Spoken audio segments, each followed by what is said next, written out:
नमस्कार दोस्तों, आप सभी का स्वागत है लोक प्रशासन के हमारे इस नए वीडियो में। इस वीडियो में हम न्यू पब्लिक एडमिनिस्ट्रेशन अर्थात नवीन लोक प्रशासन के बारे में चर्चा करेंगे, जो UGC NET, CGPSC mains, UPSC, assistant professor तथा अन्य एग्ज़ाम में भी लाभकारी होगा। इसके अलावा अगर आप बीए या एमए करते हैं लोक प्रशासन में तो भी आप इसे पढ़ सकते हैं। इस वीडियो का पीडीएफ आप टेलीग्राम चैनल में पा सकते हैं। आगे बढ़ने से पहले अगर आप मेरे बारे में जानना चाहते हैं तो मेरे बारे में संक्षिप्त जानकारी यहाँ लिखी हुई है। अगर नवीन लोक प्रशासन की बात करें हम, तो पहले हमें समझना होगा कि इसका उदय क्यों हुआ। हम सबको पता है कि लोक प्रशासन का उदय अमेरिका में होता है वुडरो विल्सन के द्वारा, और अमेरिका के विद्वान ही से बढ़ा रहे थे। 1960 का जो दशक था वो अमेरिका के लिए चुनौती का दशक था। इसी समय शीत युद्ध हो रहा था, परमाणु अस्त्रों का प्रसार हो रहा था, रूस के साथ अमेरिका की लड़ाई हो रही थी कि हमारे पास ज़्यादा परमाणु अस्त्र हो, तुम्हारे पास ज़्यादा हो। इसके अलावा इसी समय अमेरिका वियतनाम सिंड्रोम में फंसा था, मतलब वियतनाम में अमेरिका आक्रमण कर दिया था लेकिन जीत नहीं पा रहा था, और वहाँ न तो वो वहाँ से जीत पा रहा था ना तो वापस निकल पा रहा था। अमेरिका में खुद इसका भारी विरोध हो रहा था।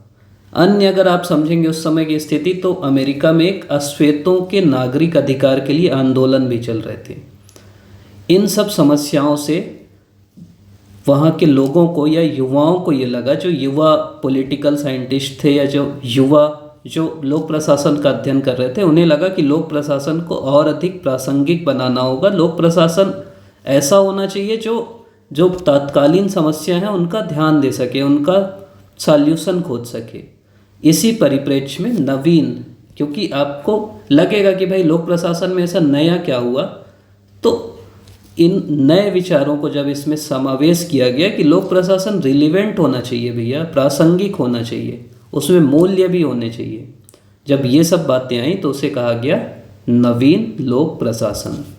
ये कैसे कैसे बढ़ा, इसके बारे में अगर आप समझेंगे तो पहले आपको समझना पड़ेगा कि यूएसए में उच्च शिक्षा के लिए जो लोक सेवा है उसमें उच्च शिक्षा देने के लिए एक हनी रिपोर्ट आई 1967 में।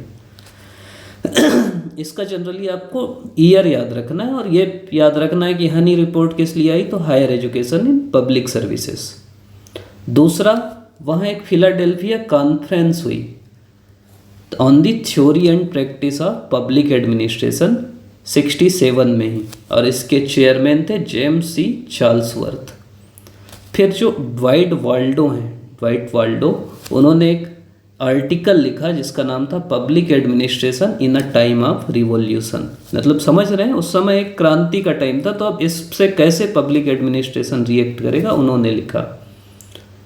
इसके बाद फिर इस आर्टिकल के बाद क्या हुआ कि मिन्नोब्रुक कॉन्फ्रेंस हुई, और इसमें भी जो अध्यक्ष थे प्रथम मिन्नोब्रुक के, उनका नाम था ड्वाइट वाल्डो।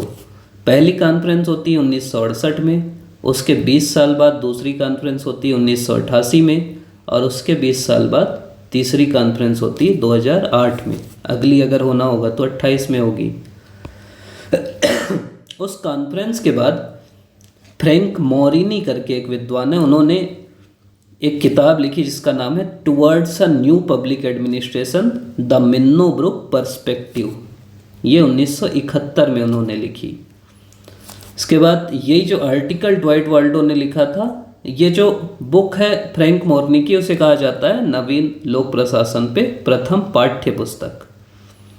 ड्वाइट वाल्डो ने फिर ये बुक लिखी इसी के बारे में, जिसको बोलते हैं public administration in a time of turbulence, 1971 में छपी। एक और बुक जो आती है वो लिखते हैं जॉर्ज एच फ्रेडरिक्सन, जिसका नाम है न्यू पब्लिक एडमिनिस्ट्रेशन, ये 1980 में छपती है। तो आपको ये याद रखना है, कम से कम क्रम याद रखना है कि किसके बाद क्या हुआ।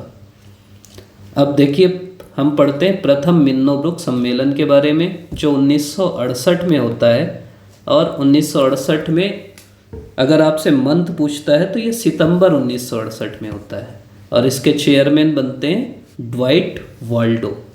मिन्नोब्रुक के बारे में वैसे ज़्यादा नहीं आता, लेकिन फिर भी अगर पूछे आपसे तो ये मिन्नोब्रुक जो है वो न्यूयॉर्क शहर के सिराक्यूज विश्वविद्यालय में होता है। मतलब अमेरिका के न्यूयॉर्क शहर के सिराक्यूज, अगर आपको मैं लिख के बताऊं तो सिराक्यूज यूनिवर्सिटी है न्यूयॉर्क में, वहाँ पे एक कॉन्फ्रेंस हॉल है, उस कॉन्फ्रेंस हॉल का नाम है मिन्नोब्रुक, इसीलिए इस सम्मेलन को बोलते हैं मिन्नोब्रुक। तो आपसे पूछ सकता है कि ये कहाँ हुआ, तो आपको पता होना चाहिए क्यों हुआ। तो हम लोग पहले चर्चा किए कि वियतनाम युद्ध संकट चल रहा था, नस्ल भेद हो रहा था, परमाणु युद्ध चल रहा था, और इसके अलावा जो युवा पीढ़ी है लोक प्रशासन में वो आ रही थी, वो बोल रही थी कि भाई लोक प्रशासन कहाँ पे है, अभी की वर्तमान समस्याओं को लोक प्रशासन कैसे हल कर रहा है, हमको देखना है। तो इसके बारे में रॉबर्ट टी गोलेमविस्की ने 3 एंटी गोल दिए। जो पहला है एंटी पॉजिटिविस्ट, दूसरा है एंटी टेक्नोलॉजी और तीसरा है एंटी हायरार्की। एंटी पॉजिटिविस्ट का अर्थ है, मतलब ये जो नव लोक प्रशासन है वो प्रत्यक्षवाद का विरोधी है। प्रत्यक्षवाद का विरोधी है, ये मानता है कि जो मूल्य निरपेक्षता है, पहले लोक प्रशासन क्या बोल रहा था, हमको मूल्य से कोई मतलब नहीं, तो ये बोलते हैं कि हमें मूल्य मतलब वैल्यू का फिर से महत्व देना पड़ेगा, मानव जो है उसका अध्ययन करना है तो मूल्य समझने पड़ेंगे आपको। दूसरा है ये एंटी टेक्नोलॉजी है, पहले जो लोक प्रशासन था वो केवल तकनीक की बात करता है, ये बोलता है नव लोक प्रशासन कि अब तकनीक के कारण मानव की जो सृजनात्मकता है, भावनात्मकता है, उसका बलिदान नहीं कर सकते। और तीसरा नवीन लोक प्रशासन एंटी हायरार्की, मतलब ये पद सोपान का विरोध करता है, नौकरशाही का विरोध करता है। अगर हम नवीन लोक प्रशासन के गोल्स को समझें, गोल्स मतलब इसके उद्देश्यों को समझें, तो फ्रैंक मोरिनी ने इसके 5 उद्देश्य दिए हैं। पहला रिलीवेंस, अगर आपको याद करना है तो आप ऐसे लिख सकते हैं RV, रिलीवेंस वैल्यू। उसके बाद इक्विटी, चेंज और क्लाइंट फोकस, कुछ भी करके याद कर सकते हो। रिलीवेंस मतलब होता है किसी भी चीज़ की प्रासंगिकता। तो नव लोक प्रशासन में ये कहा गया कि आपको जो भी शोध कर रहे हैं आप, जो भी आपके अध्ययन हो रहे हैं, उसकी कोई ना कोई प्रासंगिकता होना चाहिए।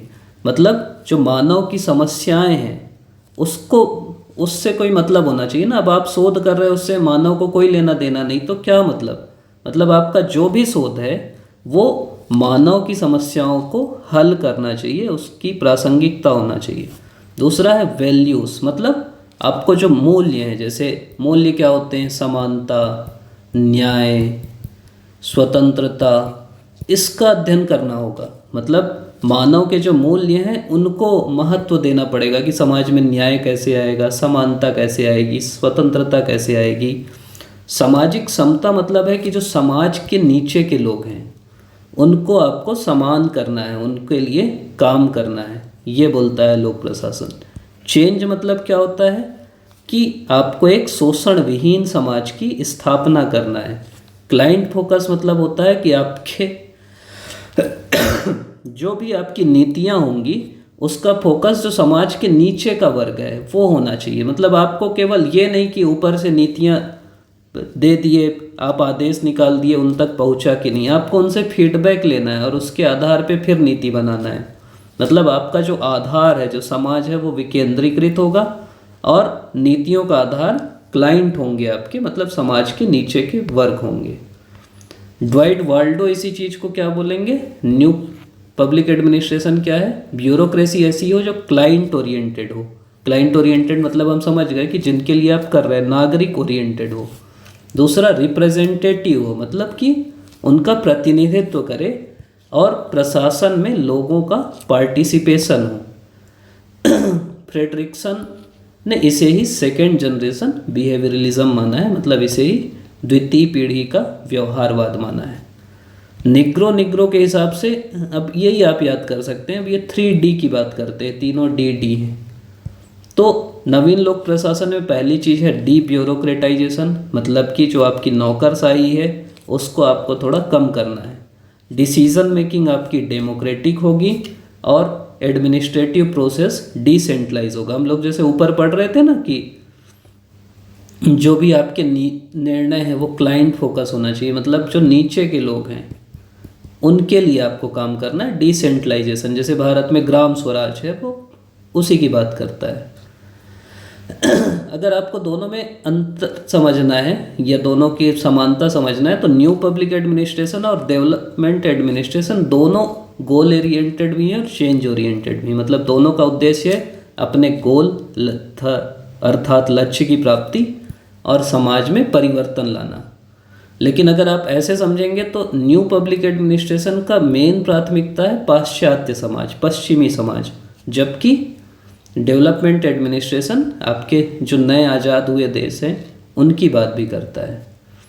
अगर आपको क्रिटिसिज्म करना है तो सेम चीज़ है। ये क्या है, एंटी पॉजिटिविस्ट है, मतलब प्रत्यक्षवाद का विरोध करता है। एंटी थ्योरेटिक है, मतलब आपकी थ्योरी नहीं बनाता, सिद्धांत नहीं बनाता। और एंटी मैनेजमेंट है, सीधा सीधा बोल रहा है ना कि ब्यूरोक्रेसी गलत है, ब्यूरोक्रेसी खराब है, तो इसलिए इसकी इस आधार पे आलोचना की जाती है। लेकिन अगर आपको महत्व समझना है तो लोक प्रशासन आपका समाज के साथ जोड़ रहा है ना, समाज आपका, समाज को ऊपर उठाने की बात कर रहा है, समाज में शोषण को ख़त्म करने की बात कर रहा है, तो ये इसका महत्व है। हम अभी पढ़ रहे थे पहली मिन्नोब्रुक कॉन्फ्रेंस। अगर आप द्वितीय मिन्नोब्रुक कॉन्फ्रेंस की बात करेंगे तो ये सितंबर 1988 में होती है। इसके चेयरमैन हैं एच जॉर्ज फ्रेडरिक्सन।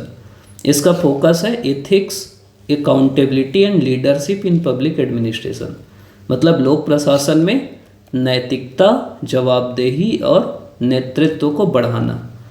अब सेकंड मिन्नोब्रुक का अगर आपको कॉन्टेक्स्ट समझना है तो देखिए इसी समय एलपीजी आया था, मतलब उदारीकरण, लिबरलाइजेशन, प्राइवेटाइजेशन और ग्लोबलाइजेशन, उदारीकरण, निजीकरण और वैश्वीकरण।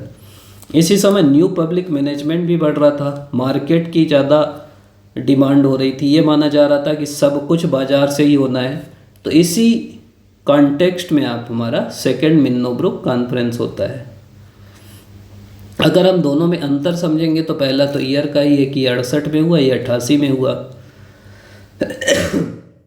अगर कंपोजिशन देखेंगे तो इसका नेरो था, इसमें कम लोग थे, मतलब इसके मैक्सिमम पार्टिसिपेंट पॉलिटिकल साइंस वाले ही थे। लेकिन मिन्नोब्रुक 2 में जो पार्टिसिपेंट थे, कोई लॉ के थे, कोई इकोनॉमिक्स के थे, प्लानिंग के थे, पॉलिसी एनालिसिस के थे, अर्बन स्टडीज़ के थे, मतलब अलग अलग क्षेत्र के लोग भी आए थे। इसके बाद जो मिन्नोब्रुक 1 है, इसमें हम लोग देखे थे कि युवा लोग थे, ये रिवॉल्यूशन की बात करते थे। तो इसका जो मूड था, टोन था, टेम्पर था, सब रेडिकल था, रिवॉल्यूशनरी था। लेकिन जो मिन्नोब्रुक 2 है उसका जो क्या बोलेंगे मूड था वो प्रेगमेटिक था, प्रैक्टिकल था, मतलब ज़्यादा रिवॉल्यूशनरी नहीं था, ये एक प्रैक्टिकल मूड था, मतलब कैसे हम इसको बदलें। इसके अलावा इसका एम्फेसिस किस में था, हम पढ़े थे relevance, value, social equity, change, client focus, ये 5 चीज़ हैं। जबकि इसका एम्फेसिस किस में है, लीडरशिप, अकाउंटेबिलिटी, इथिक्स, इनके बारे में, टेक्नोलॉजी, एलपीजी, इसके बारे में ये है। ये एंटी बिहेवियरल था, इसीलिए हम उसको द्वितीय व्यवहारवादी क्रांति बोलते हैं। जबकि ये क्या चाह रहा था कि जो सोशल और बिहेवियरल साइंस है वो लोक प्रशासन में अपना योगदान दें, मतलब वो ऐसा नहीं था कि इसको ख़त्म कर दो। इसके बाद इसका जो इन्वायरमेंट था, मतलब ये ना गवर्नमेंट को चैलेंज कर रहा था, और दूसरा ये बोल रहा था कि जो लोक प्रशासन है इसको सामाजिक जो मुद्दे हैं उनके प्रति प्रोएक्टिव होना चाहिए। जबकि जो मिन्नोब्रुक 2 है वो मेन बात करता है एलपीजी की, मतलब लिबरलाइजेशन हो, प्राइवेटाइजेशन हो, ग्लोबलाइजेशन हो, सिविल सोसाइटी है, ये सब बात करता है। अगली ये जनरली आपको किताब में नहीं मिलेगा, थर्ड मिन्नोब्रुक कॉन्फ्रेंस, ये सितंबर 2008 में हुआ, वही न्यूयॉर्क में ही होगा, यूएसए में। इसके जो चेयरमैन है वो है रोसेमरी ओ लियरी। इसका जो ध्येय वाक्य था, on future of public administration, public management and public service around the world, मतलब लोक प्रशासन का जो भी लोक प्रशासन, लोक प्रबंधन और लोक सेवा का पूरे विश्व में क्या भविष्य है उसके बारे में ये कॉन्फ्रेंस हुई थी। इसका कॉन्सेप्ट क्या था, 3 E's था, मतलब इकोनॉमी, इफ़िशियंसी और इफेक्टिव। ये जो है सूचना क्रांति के दौर पे हुआ, अभी जैसे मोबाइल है, इंटरनेट है, ये बहुत ज़्यादा बढ़ गया है, इसके दौर में ये होता है। और इसका था कि जो बहु संगठन है, अलग अलग विश्व के संगठन है, वो ये 3 E's के लिए काम करें और आने वाला भविष्य कैसा हो उसके लिए काम करें। तो ये आपका 3rd मिन्नोब्रुक कॉन्फ्रेंस था। तो ये हमारा नवीन जो लोक प्रशासन है वो यहाँ पे ख़त्म होता है। आपने अभी तक वीडियो देखा, इसके लिए आपका बहुत सारा धन्यवाद।